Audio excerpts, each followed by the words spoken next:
أينما كنا أينما صرنا قلنا لا إله إلا الله لا إله إلا الله. Assalamu alaikum wa rahmatullahi wa barakatuh, and welcome to another discussion video. Today we will be continuing with part 2 to my plus and minus tag video.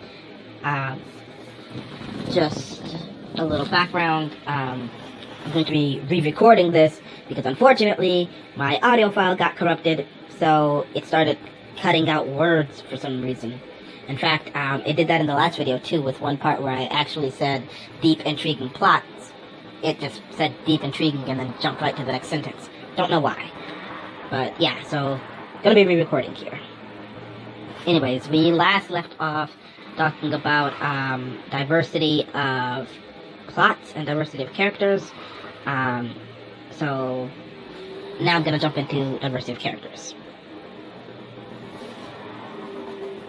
So, for characters, let's keep pumping out the diverse cast. Mashallah, it's really beautiful to see authors and characters from various backgrounds be showcased in these stories, but there's still room for improvement. Let's not just list off ethnic backgrounds and skin colors for the sake of inclusion. Let's do some real representation. That means actually exploring in depth what these different backgrounds mean, what they're about, how the people are, what lives they live, what traditions they follow, assuming it doesn't contradict or conflict with Islamic rules and boundaries, of course. It takes research, I know, but it's so worth it to have these inspiring and admirable Muslim characters from different countries and continents presented in this medium for the various youth to read and look up to. It doesn't just help the readers who are from those backgrounds, it helps others who may not know about them to get to know and understand something about other people. Didn't Allah say He made us into tribes and nations so that we may know each other? So let's get to know one another. Let's share and explore our beautiful Muslim cultures and backgrounds with a key focus on what unites us. And let's show the world how the blessing of Islam is spread throughout the globe to the peoples of all colors and countries and circumstances. Yes, circumstances. Another point I want to hit on in this diversity part is showing diversity of characters' life circumstances. I think it's great that we have stories about Muslims overcoming Islamophobia and xenophobia as immigrants and refugees coming to whatever country, It's great that we expose the very real prejudices that native-born Muslims in whatever countries often face, and the hatred and discrimination they face based on racism and bigotry. But that's not all there is to us. Explore other life issues, in and outside of the home, Dipping back into my think of diverse ideas, let's see characters who aren't just out to beat the system and become a famous doctor or lawyer. Can we get Muslims in diverse career fields and stop propagating the stereotype of, mostly immigrant, Muslim parents pushing their kids to become doctors, engineers, and lawyers?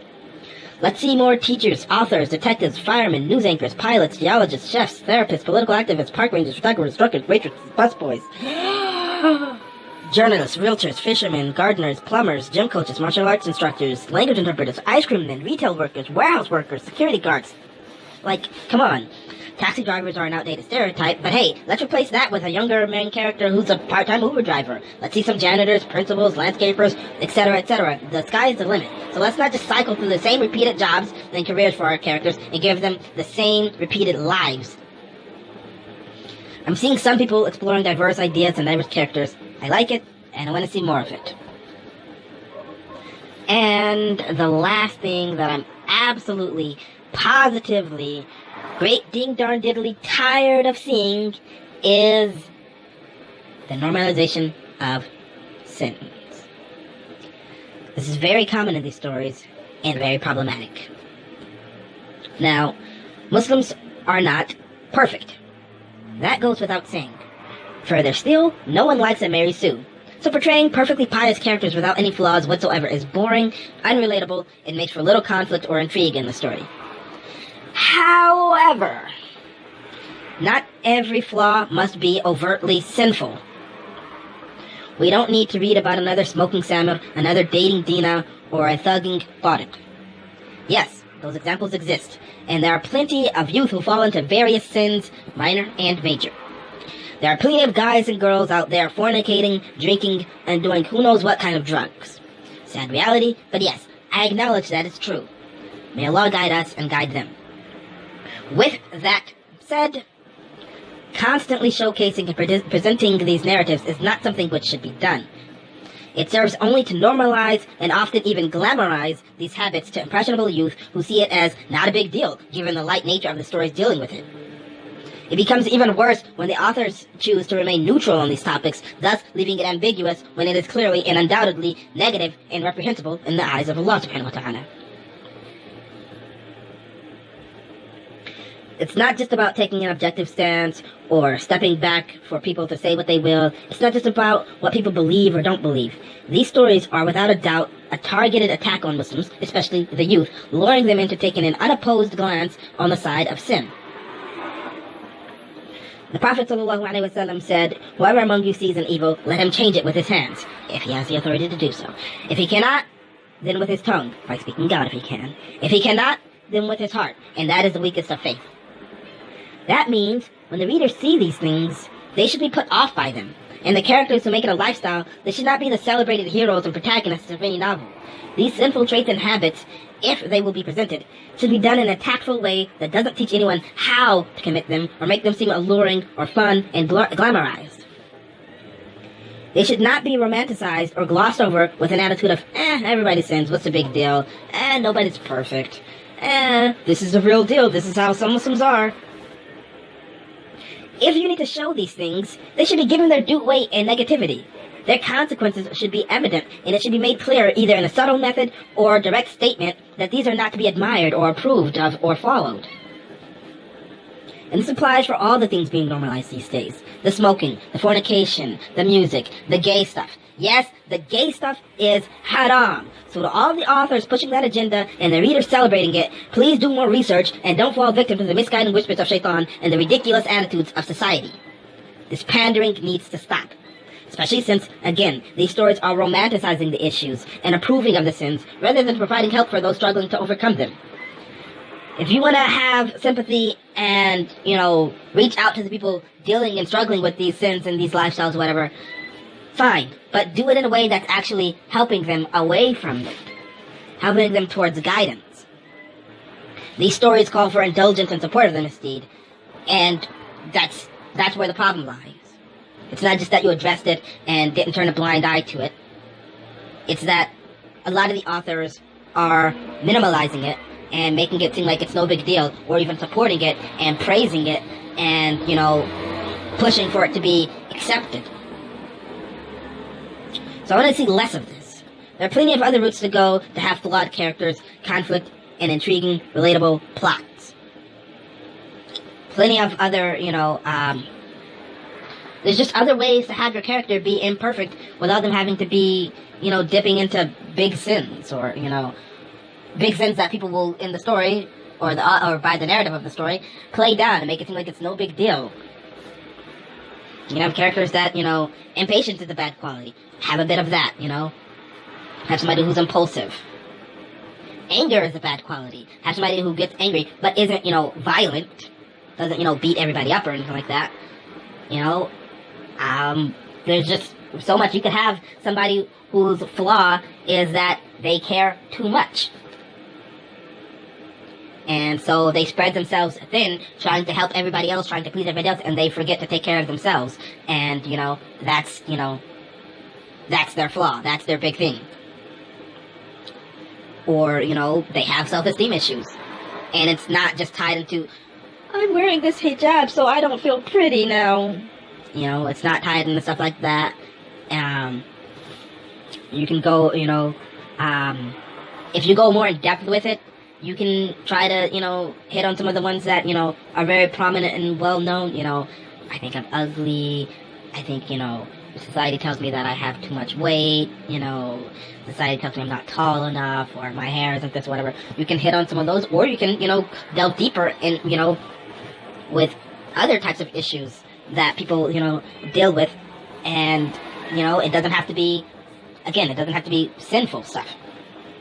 It doesn't have to be, I don't practice, I don't pray, I drink, I take off my hijab, I'm in the club, or I'm always flirting with this girl and that girl and that girl. It doesn't have to be those things. So let's try to see less of that.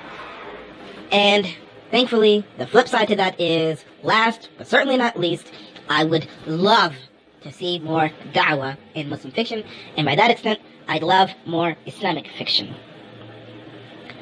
I don't mean to tell anyone to make a novel that does nothing but straight up preach to people for 300 pages or so.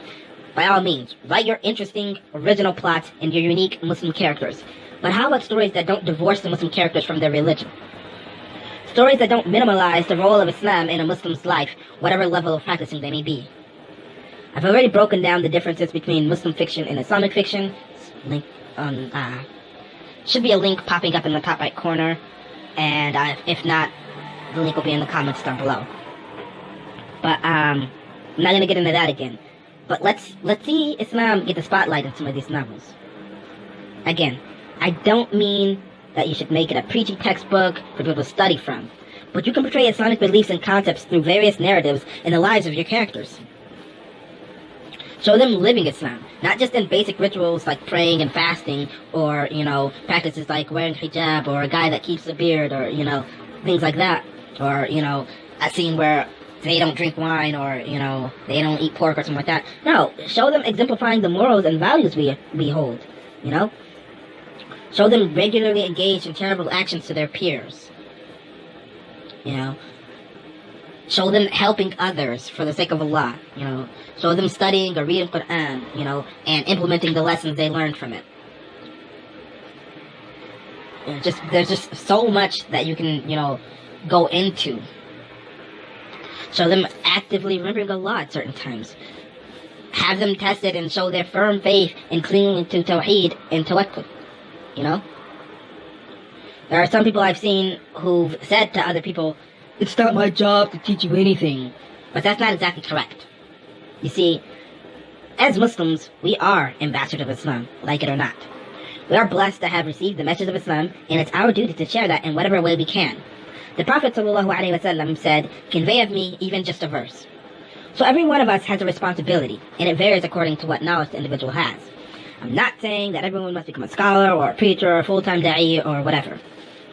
Just share something of benefit from the knowledge you have, and be sure to verify it with proper, authentic Islamic sources. Just a little warning. Spreading misinformation is more dangerous than keeping quiet, so don't go into things you're not qualified for, or start sharing and spreading knowledge you heard from Sheikh Malona so-and-so without any verification. Verify. Authenticate. Make sure what you're sharing is actually something from Islam and not a part of some culture or innovative beliefs made up somewhere. Then, try to weave it in as best as you can through your story. Let it be clear enough to be noted and learned from, but subtle enough not to become a mini lecture that takes people out of the story and puts them off from it. There are so many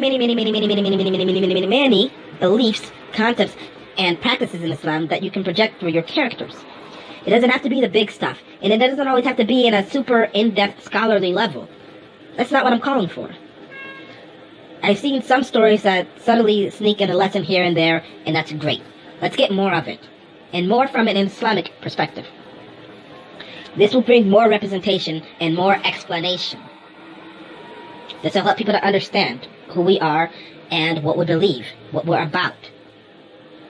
Who knows? Your story might be the first interaction with anything Muslim outside of negative news and evil portrayals that these people get. They may not meet a Muslim in real life, and they may have only seen Muslims, negatively shown in the news by some evil action that was done, or as the antagonist of some story, or, the oppressive, harsh, overbearing parents controlling, the innocent teen or whatever that wants to be quote-unquote Western or whatever. So your story might show that, look, Muslims, we live in these societies too, and we are, like if your characters, for instance, in America, they are Muslim. It's not, I'm Muslim and I'm American too. Like this is them. They're Muslim and American, and they don't have to, try to, prove that to anybody. They don't have to, justify themselves to people, and people will understand, oh, there's not a, divide, because honestly there are some Muslims even that have the wrong understanding and think that, if you're a Muslim living in the West, then bam, you're, by default there's something wrong with you, or, you're not fully committed to your deen or anything like that. And then there will also be people obviously on the other side that are like, oh, well, if you're living here then but you're Muslim, then, you're kind of second class citizen, or you're kind of, we can't trust you, we don't know who you are, we don't know what you're about, or whatever. You're only caring about your people. So your story showcasing Muslims living Islam, how much, how many lessons did the Prophet ﷺ tell us about our neighbors? So you can have your character who's, kind and caring and, helpful to their neighbors, Muslim or non-Muslim, and showcasing, just showcasing goodwill and good manners to everyone. Treating everybody with respect and care. You can make a positive impact and just, like I always say, educate, entertain, and inspire.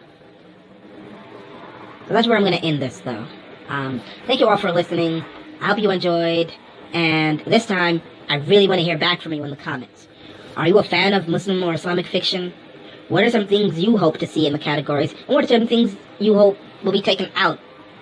Share your thoughts in the comments down below. And don't forget to like, comment, and subscribe for more discussions coming your way soon, inshallah. Take care, and until then, happy reading, everyone. Assalamu alaikum wa rahmatullahi wa barakatuh. أينما كنا أينما صرنا كنا لا إله إلا الله لا إله إلا الله لا إله إلا الله لا إله إلا الله